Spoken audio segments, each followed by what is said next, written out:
Hello students, welcome to your new lecture of Geotechnical Engineering. In the previous session, we have discussed about the Terzaghi's bearing capacity theory. तो last time हमने टेरज़ागी की bearing capacity theory देखी थी। तो हमने उसके मतलब छोटे छोटे एग्जांपल भी देखे थे थियरी में जो इंक्लूडेड थे वो। तो अब हम उससे आगे देखेंगे कि आज क्या है। तो आज के टॉपिक में मैं आपको दिखाने जा रहा हूँ IS code method for bearing capacity, यानी कि बेरिंग कैपेसिटी फाइंड करने की आईएस कोड मेथड। ये आपकी बेरिंग कैपेसिटी फाइंड करने की सेकंड मेथड है। ओके, तो आईएस कोड मेथड में हम क्या करते हैं वो देखते हैं। तो in the Indian standard IS 6403 1981, जिसका नाम है code of practice for determination of bearing capacity of shallow foundation, has given the following equation for the net ultimate bearing capacity for general shear failure. Okay, तो ये जो code है 6403 1981, इसका नाम है code of practice for determination of bearing capacity of shallow foundation, यानी shallow foundation की bearing capacity find करने के लिए का ये कोड है। और उन्होंने जो इक्वेशन दिया है वो है नेट अल्टीमेट बेरिंग कैपेसिटी का इक्वेशन दिया है। ओके, हमें कोड ने हमें जो इक्वेशन दिया है वो नेट अल्टीमेट बेरिंग कैपेसिटी का दिया है, जिसका इक्वेशन कुछ इस तरह से है। Q N you is equal to C N C S C D C and I C plus Q N Q minus one S Q D Q I Q plus 0.5 gamma B N gamma S gamma D gamma I gamma and W dash. Last में note करिएगा कि ये जो W है वो W dash है। Okay, तो इसे हम इक्वेशन नंबर 1 बोलते हैं, जो कि मेन इक्वेशन है आपकी ये आईएस कोड मेथड का। देखो, आईएस कोड मेथड में कौन सा इक्वेशन कैसे आता है वो हम मतलब उसके अंदर हम जाते नहीं है, बहुत डिप में जाते नहीं है। ओनली खाली हम इक्वेशन देखते हैं कि ये इक्वेशन कैसे आया है, क्योंकि वो आईएस कोड में हमें पहले से ही दिया हुआ होता है। Okay, where Q N U, यानी ये इक्वेशन में जो क्यू एन यू है वो आपकी नेट अल्टीमेट बेरिंग कैपेसिटी है। S C S Q and S gamma वो आपके शेप फैक्टर्स है। Okay, D C D Q and D gamma are depth factors, I C I Q and I gamma are inclination factors. Okay, तो ये 3 type के factors जो है वो आपके इक्वेशन में इंक्लूड हो रहे हैं, जिसमें एस फॉर शेप फैक्टर है, सी क्यू और गामा सब में कॉमन होगा, डी जो है वो आपका डेप्थ वाला फैक्टर है, और आई जो है वो आपका इंक्लिनेशन वाला फैक्टर है। ओके, और एन वाले जो फैक्टर्स है वो तो हमने लास्ट टाइम देखे थे, वही है N C N Q N gamma, यानी कि bearing capacity factor recommended by Vesic, यानी वेजिक जो साइंटिस्ट थे उन्होंने जो मतलब बेरिंग कैपेसिटी फैक्टर जो फाइंड किए थे 1973 में, वो वाले बेरिंग कैपेसिटी के फैक्टर्स हैं। Q is equal to effective pressure at the base, यानी कि आपके फाउंडेशन के बेस पे कितना इफेक्टिव प्रेशर लग रहा है वो Q से डिनोट करते हैं उसे हमें। Okay, the second term of the equation has been change because, देखो जो सेकेंड टर्म है वो थोड़ी चेंज हो गई, उसमें एन क्यू माइनस वन और क्यू आ गया। Q because Q N U, यानी कि जो हमारी नेट अल्टीमेट बेरिंग कैपेसिटी है, Q U minus gamma D, जिसमें से ये जो क्यू इंटू डी है वो हो जाएगा आपका टोटल क्यू। ओके, तो क्यू यू माइनस क्यू जो है वो आपका हो जाएगा due to surcharge load. All other notations are same as defined earlier, बाकी सबके जो नोटेशन है वो आगे जो जैसे दिखाए हैं हमने टेरज़ागी की थियरी में वही है। ओके, तो ये इक्वेशन आपको खास मतलब याद रखना है। अगर आपके पास कोड है तो ठीक है, बाकी कोड नहीं है तो आप ये इक्वेशन इजीली याद तो रख सकते हो, क्योंकि ये इक्वेशन में बहुत ही सिमिलर टर्म्स आ रहे हैं। ओके, फिर से मैं रिपीट कर देता हूँ, Q N you is equal to C N C S C D C I C. देखो, यानी जो सारे फैक्टर्स हैं एन के एस के, shape factor, depth factor, inclination factor, वो तीनों इंक्लूड हो रहे हैं। ओके, फिर देखो सेकंड में देखो Q N Q minus one हो गया, फिर shape factor, depth factor, I factor, इसमें खाली सी वाला जो मतलब है, जो डेप्थ वाला है, शेप फैक्टर है, आई है, एन वाला फैक्टर नहीं है, एन सी की जगह पे एन क्यू माइनस वन हो गया है। ओके, तो वही मैंने वो नीचे समझाया कि Q into N Q minus one Q हुआ। ओके, फिर उसके बाद जो है वो है हमारा S gamma B N gamma S gamma, आगे जो है वो है 0.5 gamma B N gamma S gamma D gamma I gamma and last में डब्ल्यू डैश जो है वो ऐड हुआ है। ओके, तो ये सारे जो इक्वेशंस हैं वो आपको याद रखने हैं अच्छी तरह से। अब इससे आगे हम चलते हैं, तो है इफेक्ट ऑफ वाटर टेबल, यानी कि वाटर टेबल की इफेक्ट क्या होती है। देखो वो इक्वेशन में जो लास्ट वाला डब्ल्यू डैश टर्म था, थर्ड टर्म में जो डब्ल्यू डैश था वो आपको effect of water table denote करता है। ओके, तो देखते हैं कि इफेक्ट ऑफ वाटर, देखो हमने टेरज़ाकी की थियरी में भी देखा था कि इफेक्ट ऑफ वाटर टेबल हमारे फाउंडेशन या फुटिंग पे होती है। ओके, तो उसे हमें कंसिडर करना चाहिए। तो देखते हैं इफेक्ट ऑफ वाटर टेबल यहाँ पे क्या है। The factor W dash takes into account the effect of water table. W dash क्या दिखाता है, इफेक्ट ऑफ वाटर टेबल दिखाता है। If the water table is at और below depth of d plus B measured from the ground surface, W dash is equal to 1। देखो अगर आपका water table जो है वो d प्लस बी जो हम मेज़र करते हैं वो डेप्थ पे है या तो उससे बिलो है, तो डब्ल्यू डैश की वैल्यू 1 होनी चाहिए। यानी कि वो कंसिडरेबल डेप्थ पे हो, बहुत ही ज़्यादा डेप्थ पे हो, तो उसकी वैल्यू हम w इज इक्वल टू 1 ले लेते हैं। Okay, if the water table is likely to rise to the base of the footing और above, the value of W dash is taken as 0.5। यानी कि अगर आपका वाटर टेबल है जो वो बहुत ही राइज हो रहा है और कभी कभी फुटिंग से भी ऊपर चला जा रहा है, तो डब्ल्यू डैश की वैल्यू हम 0.5 लेंगे। ओके,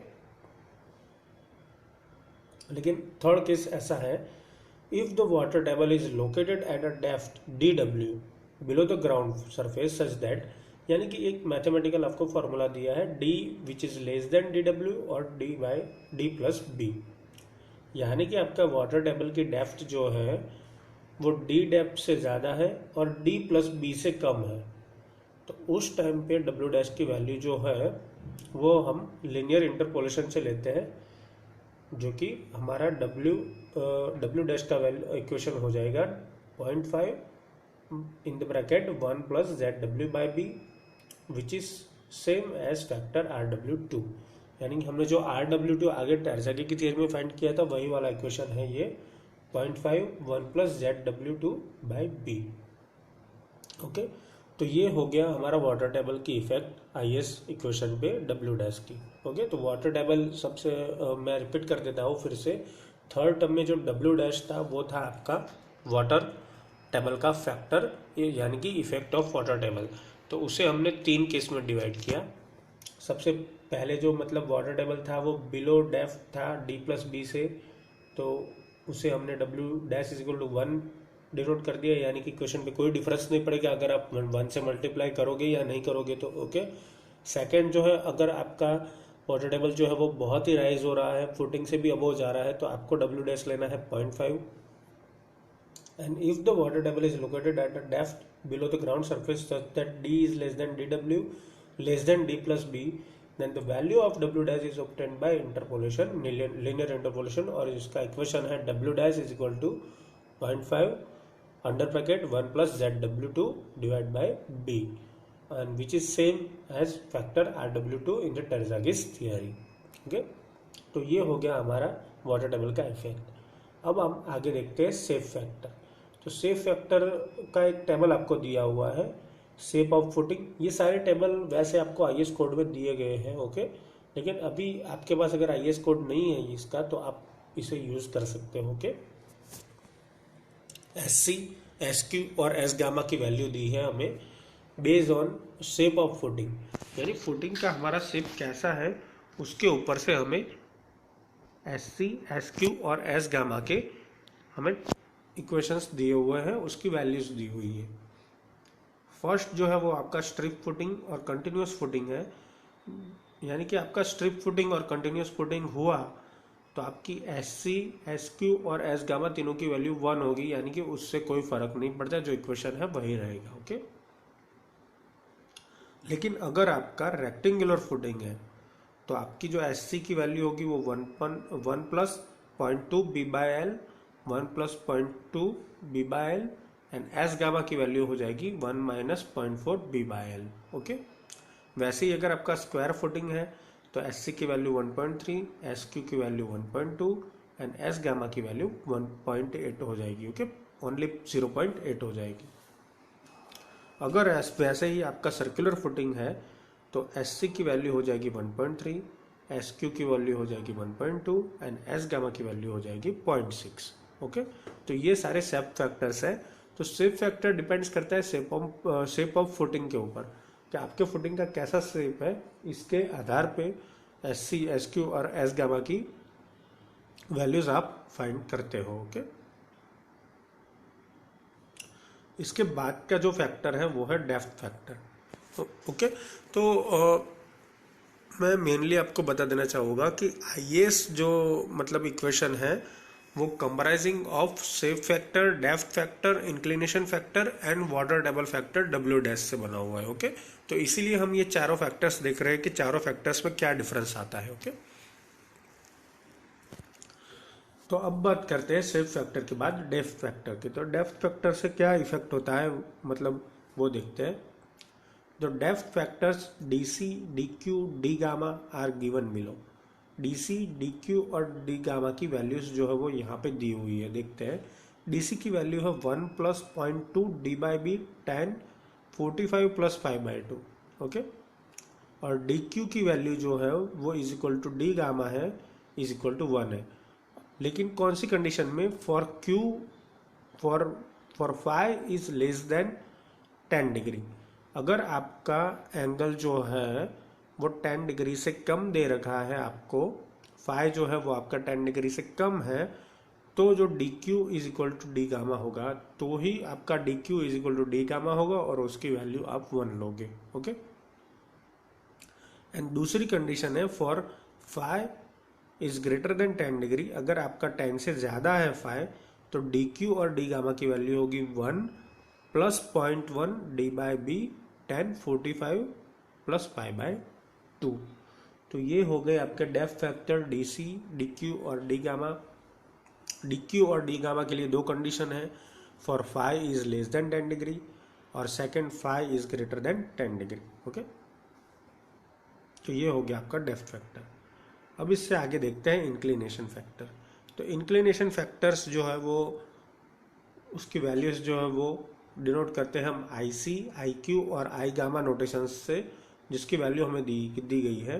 देखो इसमें डेप्थ से थोड़ा उल्टा है, इसमें IC और IQ जो है उसकी वैल्यू जो है सेम आती है, 1 minus alpha degree upon 90 degree और उसका होल स्क्वायर। ओके, और I गामा की वैल्यू जो है वो 1 minus alpha degree upon 5 degree और उसका whole square. Okay, where alpha is the angle of inclination of the load with vertical, यानी अल्फा जो है वो वर्टिकल लोड से कितने एंगल पे है उसका इंक्लिनेशन बताता है, इसीलिए हम उसे angle of inclination of the load with vertical बोलते हैं, alpha degree. Okay,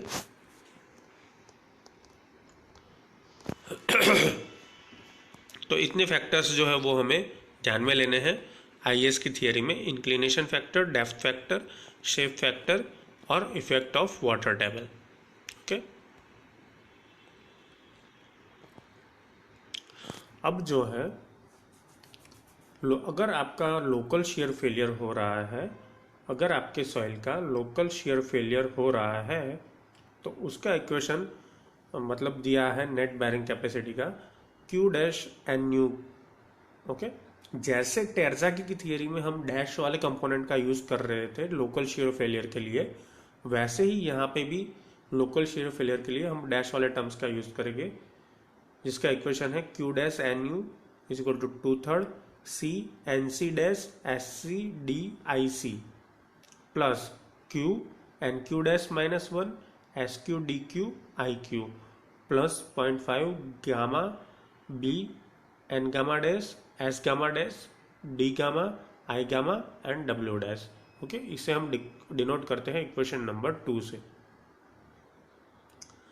The bearing capacity factors for local shear failure NC dash, NQ dash and N gamma dash are obtained from IS 6403 1981।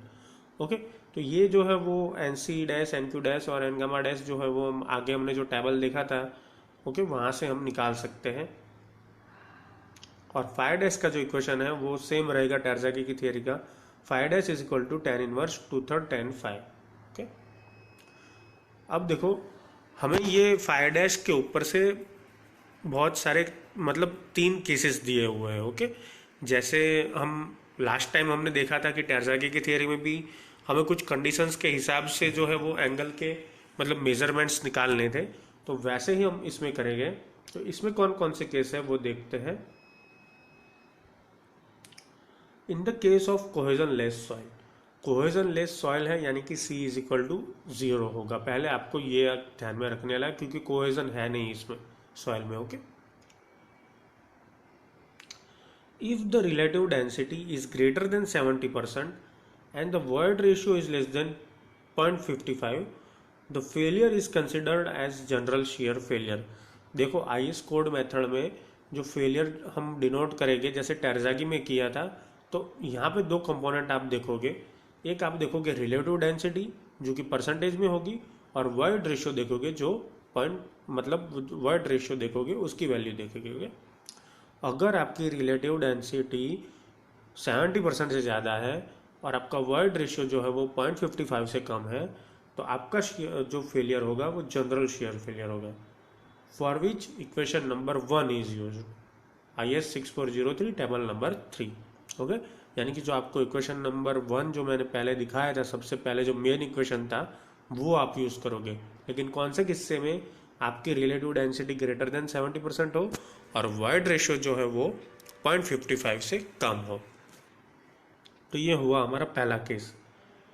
अब second case में ऐसा है, on the other hand if the relative density is less then 20%, आपकी जो relative density है वो 20% से less है and the void ratio is more than 0.75 और आपका वॉइड रेशियो 0.75 से ज़्यादा है, then the failure is considered as local shear failure.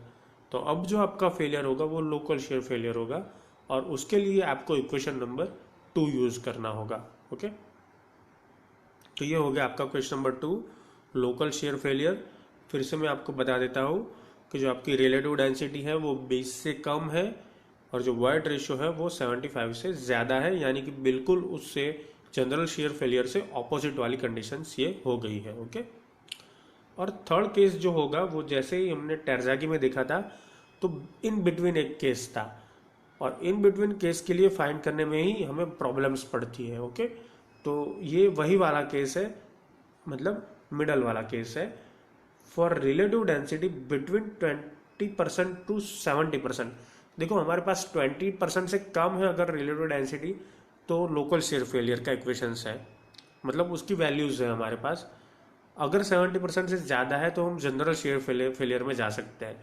लेकिन ये जो 20 से 70% वाली जो वैल्यूज़ है उसे हम मिक्स मतलब मिक्स फेलियर में रखते हैं। ओके, और उसकी जो वैल्यू है वो हम इंटरपोलेशन से निकाल लेते हैं।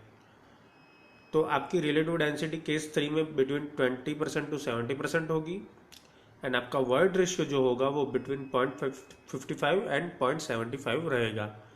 The net ultimate bearing capacity QNU is obtained by interpolation between general shear failure and local shear failure conditions. तो अगर आपकी वैल्यू 20 से 70% के बीच में है और वॉइड रेशियो की वैल्यू 0.55 से 75% के बीच 0.75 के बीच में है, तो आपको जनरल शेयर फेलियर और लोकल शेयर फेलियर में इंटरपोलेशन करना पड़ेगा और वैल्यूज़ निकालनी पड़ेगी। तो वो वैल्यूज़ कैसे निकालते हैं वो हम एक एग्जाम्पल से देखते हैं। ओके, बहुत ही क्विक एग्जाम्पल आपको दिया हुआ है जिससे आपको क्लियरली समझ में आ जाएगा कि आपको क्या करना है। Okay, let us consider the case when the relative density is 40% and phi is equal to 35। Okay, तो आपका जो एंगल है वो 35 दिया हुआ है और आपको रिलेटिव डेंसिटी 40% दी हुई है। अब आप कंपेयर करो कि आप 40% 20 से लेस देन भी नहीं है और 70 से कम भी नहीं है, यानी कि वो 20% से 70% के बीच की वैल्यू है। तो उसके लिए अगर हमें IS कोड मेथड से फाइंड करने हो QNU तो कैसे करेंगे वो देखते हैं। The bearing capacity factors for general shear failure are obtained from table as. देखो मतलब जनरल शेयर फेलियर के लिए आपको एनसी, एनक्यू और एन गामा जो है वो इजीली मिल जाएगा, जो कि 46.12, 33.30 और एन गामा जो है 48.03 है। ओके, तो हम बात कर रहे थे एंगल इज इक्वल टू 35 की। ओके, तो 35 के लिए आप देख सकते हो जो फर्स्ट वैल्यू है 46.12, जो कि वैल्यू आपकी एनसी की है। उसके बाद एन गामा की वैल्यू है 35 के लिए 33.30 और लास्ट वैल्यू जो है वो 48.03 है, जो कि एन गामा की वैल्यू है। ओके, तो अब आपको पता चल गया कि ये आईएस टेबल की मदद से आप इजीली फाइंड कर सकते हो अगर आपका फेलियर जो है वो जनरल शेयर फेलियर है, यानी कि 70% से ऊपर का फेलियर है, तो 46.12 एनसी की वैल्यू होगी, एनक्यू की वैल्यू आपकी 33.30 होगी एंड एन गामा की जो वैल्यू है वो आपकी 48.03 होगी। Now 5 dash is equal to tan inverse 2/3 tan 5। अगर आपका अब आपको 5 डैश फाइंड करना है, जिसका इक्वेशन है tan इनवर्स 2/3 tan 5, 2/3 tan, अब 5 की वैल्यू आपको 35 डिग्री दी हुई है, तो 35 से रिड्यूस होकर वो वैल्यू रह जाएगी 25। ओके, आपके लोकल शेयर फेलियर के केस में the bearing capacity factors corresponding to 5 is equal to 25 degrees are obtained from table. वही टेबल में अगर हम 25 डिग्री की वैल्यूज देखें तो एन सी डैश जो है वो 20.72 मिलेगा, एन क्यू डैश जो है वो 10.66 मिलेगा और एन गामा डैश 10.88 मिलेगा। ये मैंने ऊपर डैश से क्यों डिनोट किया है वो आप समझ गए होंगे, क्योंकि ये लोकल शेयर फेलियर का केस है। ओके, आप देख सकते हो एनसी की वैल्यू है 20.72, 10.66 and 10.88 for N gamma for the values of 25 degrees. Okay, अगर 5 की वैल्यू 25 है तो हम ये वैल्यूज निकाल सकते हैं। मैंने डैश इसलिए लगाया है क्योंकि हम लोकल शेयर फेलियर की बात कर रहे हैं, इसीलिए। Now let us find the ultimate bearing capacity. Okay, तो अल्टीमेट बेरिंग कैपेसिटी फाइंड करने के लिए आपको अमुक फैक्टर्स की जरूरत पड़ेगी। तो वो फैक्टर्स ऐसे हैं, C इज इक्वल टू 0, क्योंकि कोहेजन लेस सोइल है तो C आपका 0 हो जाएगा। Gamma is equal to 20 kilo newton पर मीटर क्यूब, यानी वो सॉइल की प्रॉपर्टी है। ओके, उसकी हमने डेंसिटी ली है जो कि 20 किलो न्यूटन पर मीटर क्यूब है। बी हमने कंसिडर यहाँ पे किया है 2 मीटर्स और डेप्थ हमने 1 मीटर कंसिडर की है।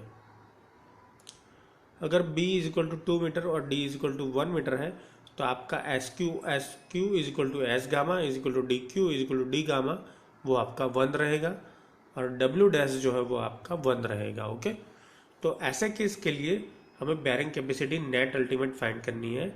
तो ये जो मैंने बीच में रखा है वो टेबल नंबर 6.3 आपके आईएस कोड का टेबल है 6403 1981 का, जिसमें आपको बेरिंग कैपेसिटी फैक्टर्स जो है वो एंगल के हिसाब से मिल जाएंगे। ओके, फर्स्ट कॉलम में आपको डिग्रीज एंगल में दी हुई, एंगल आपको डिग्री में दिया हुआ होगा, एन सी, एन क्यू और एन गामा की कोरोस्पॉन्डिंग वैल्यू आपको दी हुई होगी। ओके, देखो इसमें लिखा है for obtaining values of N C dash, N Q dash and N gamma dash calculate 5 dash is equal to tan inverse 0.67 tan 5। Okay, तो यहाँ से आपको N C dash, N Q dash और एन गामा की values मिल जाएगी। जैसे टेरज़ागी की थियरी में आपको 2 बार करना पड़ता था इंटरपोलेशन, वैसा इसमें नहीं करना पड़ता, आपको एक ही टेबल से एन सी, एन क्यू और एन गामा की वैल्यूज जो है वो मिल जाती है। ओके, ओनली आपको डैश लगाने का रहता है। अब देखो, अगर आपका रिलेटिव डेंसिटी अगर 70% से कम होता तो जनरल, 70% से ज़्यादा होता तो आपका जनरल शेयर फेलियर होता, और वो फेलियर के लिए हम इक्वेशन यूज़ करते, इक्वेशन 1। तो हमारे पास सारी वैल्यूज़ है वो मैंने रख दी, q N you is equal to 0 plus 20 into 1 33.30 minus 1 plus 0.5 22 48.03। तो इतने टर्म्स जो है वो बाकी रह गए, बाकी सब 0 हो गया है। ओके, तो उसकी वैल्यू आएगी 1606.6 किलो न्यूटन पर metre square. Students, you can also check this value by putting the values in the calculator and performing it. Okay, for local shear failure आपकी रिलेटिव डेंसिटी जो है वो 20% से कम होगी।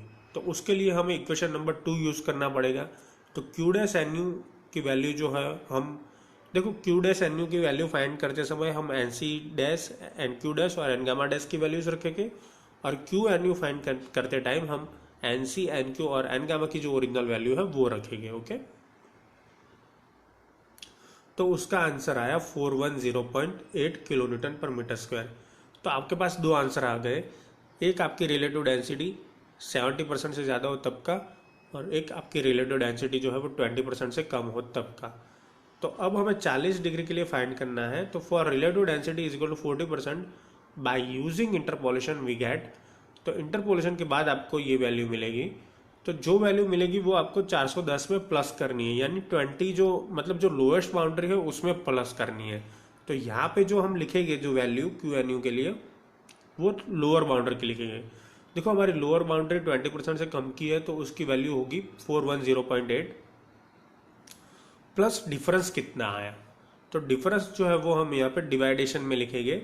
देखो जैसे आपका 20 है और डिवाइड बाय 50 है, तो हमने 50 क्यों लिया, क्योंकि 20 और 70 के बीच में 50 का डिफरेंस होता है। ओके, तो वो डिफरेंस जो है वो हम ऐसे यहाँ पे डिनोट करते हैं इंटरपोलेशन में 20/50।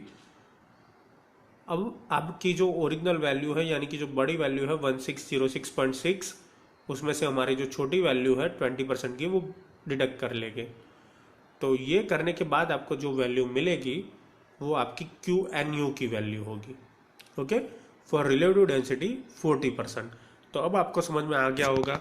सबसे पहले मैंने R D is greater than 70% के लिए फैक्टर्स फाइंड के लिए किए, N C, N Q, N gamma के। फिर उसके बाद मैंने रिलेटिव डेंसिटी 20% से कम के फैक्टर्स जो है वो फाइंड किए, और फिर मैंने इंटरपोलेशन का यूज़ करके ये क्यू एन यू की वैल्यू निकाली। ओके स्टूडेंट्स, तो ऐसे हम बीच वाले केस जो है, यानी कि जनरल और लोकल के बीच के जो केस है उसकी भी वैल्यू निकाल सकते हैं बाय यूजिंग इंटरपोलेशन। ओके, फिर इसके बाद का जो टॉपिक है वो आपको देखना है IS code method for cohesive soil.